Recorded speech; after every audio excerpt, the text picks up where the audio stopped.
2025 नगरीय निकाय चुनाव को लेकर लागू हुए आदर्श आचार संहिता को लेकर दुर्ग कलेक्टर ऋचा प्रकाश चौधरी ने मीडिया से रूबरू होते हुए अपनी जानकारी दी। इस दौरान उन्होंने पूरे चुनाव कार्यकाल में सभी नियमों का पालन करते हुए अपनी तैयारियों की जानकारी दी, जिसमें प्रत्याशियों के चुनाव खर्च और आय व्यय को लेकर जानकारियां दी गई। साथ ही उन्होंने इस दौरान 26 जनवरी को होने वाले गणतंत्र दिवस पर दिए जाने वाले उद्बोधन के बारे में भी बताया। देखिए वीडियो में क्या क्या कहा दुर्ग कलेक्टर ने।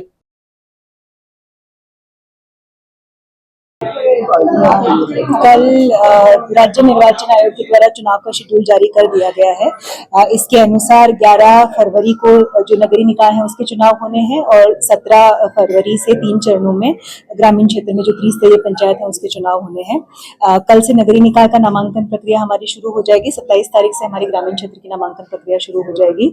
जो आरओज एआरओज है उनका नोटिफिकेशन के साथ में जारी होगा, जिसमें उनका जो समय रहेगा कार्यालयीन समय में नामांकन अपना दाखिल कर सकते हैं। नामांकन के लिए आपकी रैली जो है 100 मीटर की परिधि के दूर रहे। आपकी परमिशंस जो है एसडीएम से, स्थानीय एसडीएम से आपको परमिशंस भी कैंडिडेट को जारी हो जाएंगी। मतदान जो शहरी क्षेत्र में है ईवीएम से किए जाने हैं। M2 टाइप की ईवीएम जो है हमारे पास में पर्याप्त मात्रा में उपस्थित है। FLC हमने अभी करवा लिया है, उसमें हमारी काफी लगभग 98% मशीनें हमारी ठीक पाई गई हैं। जो 20-30 मशीनें खराब हैं वो ECIL को भेज दी जाएंगी। पर्याप्त व्यवस्था हमारी है। ट्रेनिंग भी हमारी शुरू हो जाएगी। ग्रामीण क्षेत्र में मतपेटियों से चुनाव होने हैं। 1 चरण की ट्रेनिंग हम लोग कर चुके हैं। मतपेटियां हमारे पास पर्याप्त हैं। बैलेट पेपर जैसे कैंडिडेट्स फाइनल होंगे बैलेट पेपर को छपवाने की भी हमारी तैयारी पूरी है। निर्वाचन की अधिसूचना के जारी होते ही जो मॉडल कोड ऑफ कंडक्ट है वो प्रभावशील हो जाता है। इसको लेकर के जो संपत्ति विरूपण अधिनियम है उसकी कार्रवाई शुरू हो गई है। चेकिंग हमारी शुरू हो गई है। जो शस्त्र लाइसेंस वगैरह रहते हैं उनको जब्ती करानी रहती है और जो गतिविधियां रहती है वो लगातार हमारी टीम कर रही है।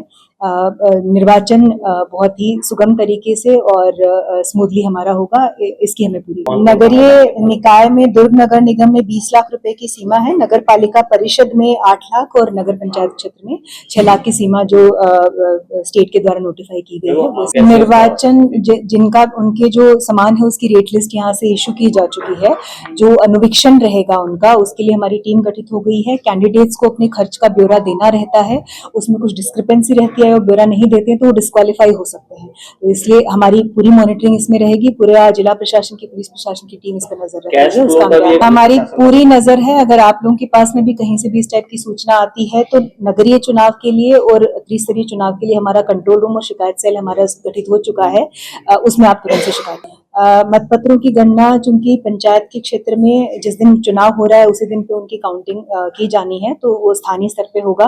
बाकी का जो चुनाव गणना है, टेबुलेशन वगैरह है, वो कंसर्न रिटर्निंग ऑफिसर अगले दिन में उसकी गणना करके। संवेदनशील क्षेत्रों का चिन्हांकन पुलिस और प्रशासन के द्वारा जो विभिन्न क्राइटेरिया हमने डिसाइड किए हैं उसके अकॉर्डिंग किया गया है, जिसमें पूर्व के चुनाव में अगर वायलेंस रहा है, पॉलिटिकल जो चुनाव का मतदान में जीत का अंतर अगर बहुत कम रहा है या पुरानी कोई घटना हुई है, जघन्य अपराध हुए हैं, गन लाइसेंस वगैरह ज्यादा है, तो उसको देखते हुए हमने उनका चिन्हांकन किया है।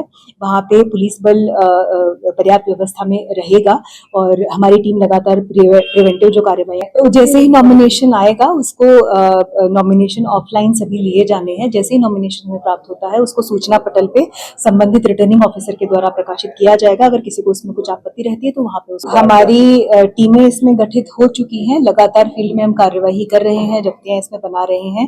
कहीं से भी किसी भी टाइप की अगर वोटर्स को लोक लुभावने वादे करके या सामग्री वितरण करके लुभाने की कोशिश की जाती है, हमें तुरंत अवगत कराएं, हमारी टीम पहुंच करके उस पर कार्रवाई करेगी।